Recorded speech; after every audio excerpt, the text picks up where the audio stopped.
It is a big sports night tonight and a big sports week. You name it, it's happening. And here to tee it all up for us is sports analyst Meeker Guerrier. Hi, Meeker. Hi, Caroline. So we have to start with the big event, Game 3 of the World Series tonight in LA. The Blue Jays fans on a little less of a high, though, I guess, after losing Game 2. Yes, but you know what? Tonight is what people call the sports equinox because there are 5 major North American sports in action. There's basketball tonight. There's also NHL hockey. There's MLS playoff. There's a Monday night football. But the game that everyone will be watching will probably be the Dodgers at Dodger Stadium receiving the Blue Jays. And that game is very important for that series because in any game, best of 7 series, all the odd games, so the first game, the third game, the fifth, and obviously the seventh are very important.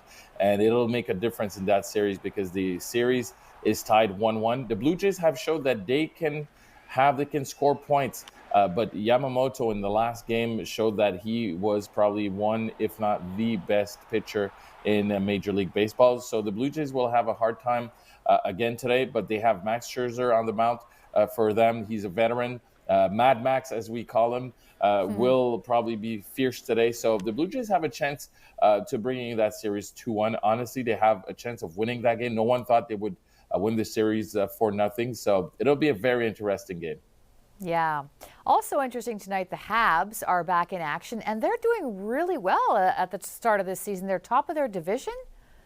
Yes, exactly. The Habs are playing tomorrow, but as of today, they're one of they're in the top 3 NHL teams with 7 victories in 10 games. It's kind of time to look back at those 10 games and notice that Ivan Demidov, his last game was simply amazing, and I think we're witnessing probably the birth of a superstar in the NHL, and that's pretty rare to have that in Montreal. Yes, Cole Caulfield has 10 points in 10 games. He has 7 goals. Yes, Nick Suzuki has 13 points in 10 games. Lane Hudson has 10 points, 9 points as well in 10 games.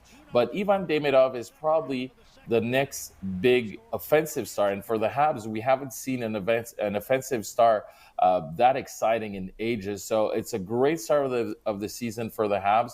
And everyone's curious to see if they can continue. Unfortunately for Patrick Laine, his season will be altered. He'll be missing a few months. He'll probably be back maybe in January or maybe even after the Olympics. But the Habs right now are in good hands offensively. Yeah, and Demidov even said about himself he didn't think he had his best game, and he scored 3 points the last game. So only way up is the only way to go now is up with him, which is really exciting. Exactly. That's all the time we have for, unfortunately, Meeker. There's so much more to talk about because it's a crazy time in sports, but we'll have to do it again soon. Thanks. It's October. We won't be missing subjects for the future weeks. Talk to you soon, Caroline.